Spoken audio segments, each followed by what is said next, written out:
Hi, this is Scott again, and today I got a few new things to discuss, and one of those new things I have is a haircut, so that's great. The other thing is I got a new camera. I purchased the Fuji X-T3. I will do a review. Oh, focus. I will do a review on it later once I've taken some pictures and put it through its paces. But I gotta say, so far I'm loving it. It's a really nice camera and has a lot of things that I needed. My only regret, and I will say that because I cannot say it enough, is that it does not have IBIS, and regretfully the XH1 that does have IBIS does not have the wonderful stuff that's inside this camera. So Fuji, please stop making us have to make compromises and choosing one thing over another. Both of these cameras should have come out at the same time. The XH2 with the same guts. Okay, enough said. Now, as you know, we were looking at the X-T20 and the fact that it pulses sometimes when it's focusing. It'll go to the background. And we found out some things when we did that low apertures seem to be better, quite contrary to what I would have originally guessed. And again, it was only in this particular situation, this kind of a blogging setup where I'm sitting in front of the camera or a reviewing type situation. But we discovered low apertures were better, so today I'm hopefully have my settings similar, and I have the Fuji 35mm f2 on the camera set to f2 because we found that that was better from what we did before. And what I'm going to do now is basically put that 35 f2 and also use the 18 to 55 on the Fuji X-T3 and go through kind of the same paces. Check the low apertures versus f8 and the 18 to 55 versus 35 f2 and see if we get zero pulsing in all our settings, and that is my hope. And I'll do it with single focus point, and I'll also do it with face detect. We'll see. I'll get into the test and see what happens. So hopefully this little intro, we saw similar effects. So I don't know. I'm not looking at it. You're looking at it right this second. So I don't know if it pulsed. I suppose it'd be great if it didn't, but it would be nice to have that comparison being this intro. So without further ado, let me go over and switch over to the X-T3 and see what kind of variation we find.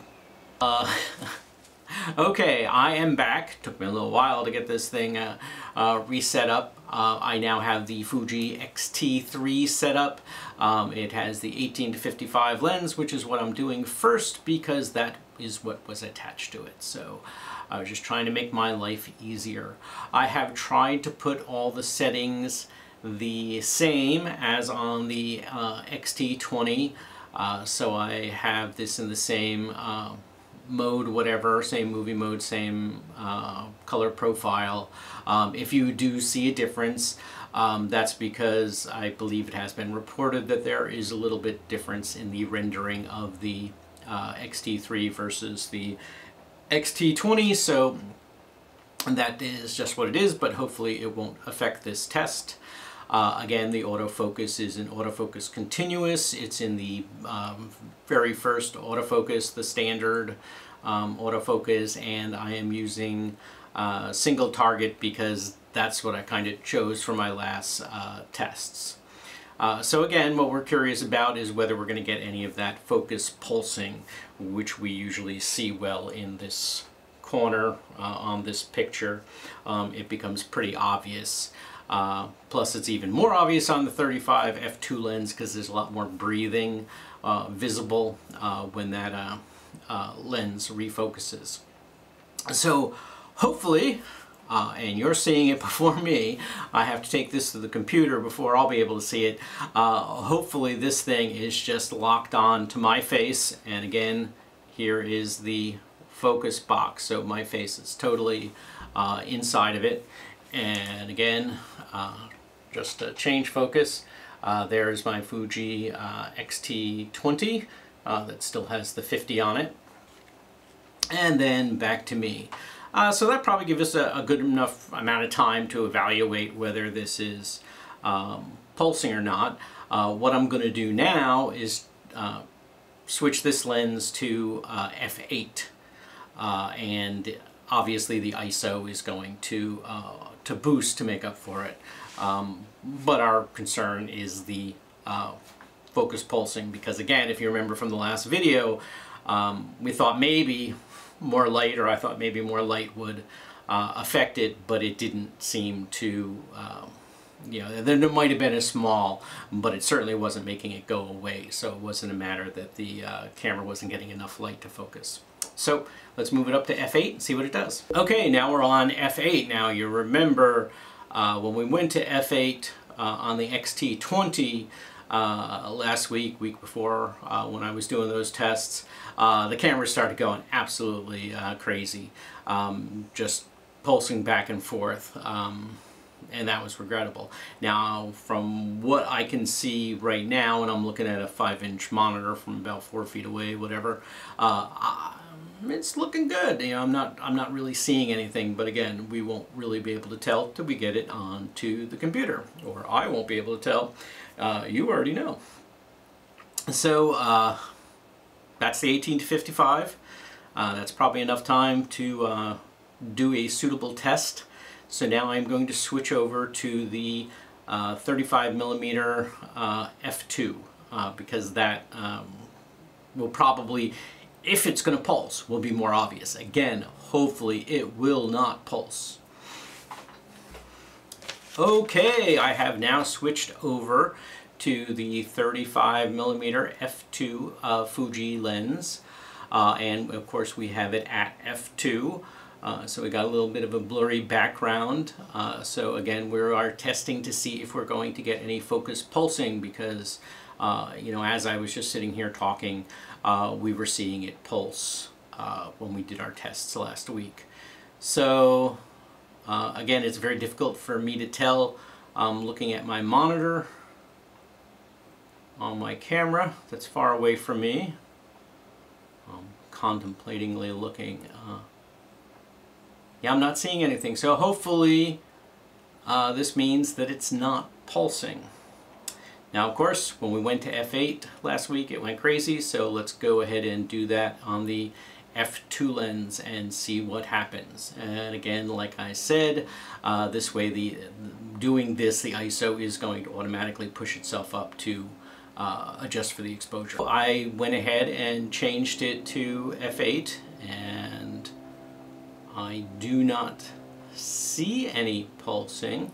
But you're going to be you're going to know first. Whatever. I need to get it on the computer before I can see whether it's pulsing or not. So again, to me right now it's looking good. I'll just ramble on here a little bit.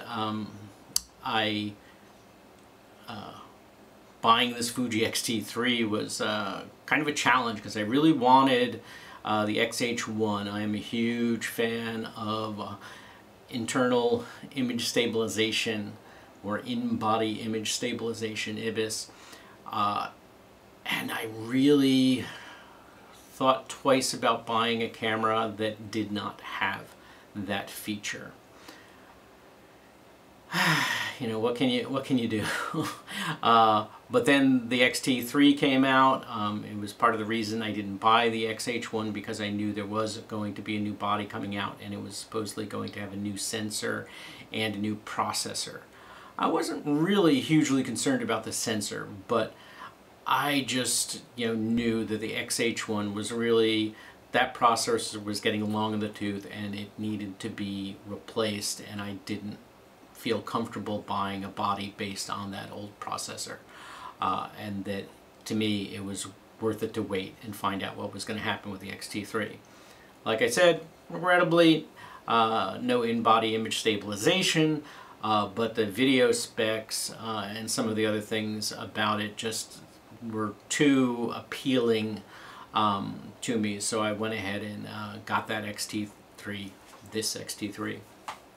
So hopefully I won't regret it too much. I do when I put on my non-stabilized 50 millimeter, or not 50, 35 millimeter f2, because I just can't hold it that steady. And you know, so to me it's like, okay, if I'm doing video, I got to use the 18 to 55 or some other OIS lens, because otherwise I got to clamp it down on a tripod, and for the most part that's not my style. Like, you know, I can use a monopod and that'll help me a little bit, but you know, I'm not rock solid. In my youth perhaps I was, but not now. So I am dying for an XH2 to come out. So I think we've probably done enough to see if we have pulsing, or if it has been handled well by Fuji, and this new processor is doing wonders for us focusing wise. So I'm going to take it to the computer, wrap this up into a video, and share it with you guys. Hi, this is Scott, and I figured I would take our final review of the results outside, because it is a beautiful sunny Florida day and the sun is behind the clouds right now, so we have some decent lighting. I'm using the X-T3, and I am using the Eterna profile. I also am using the onboard mics. Rumor has it that they're pretty good, so this is kind of a test for you and me to hear how it is. I am roughly about 2 feet away from the camera, so that'll give you a good idea of how well they work.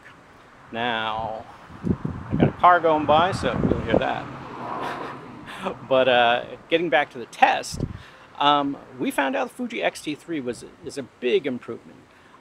So I got no complaints there.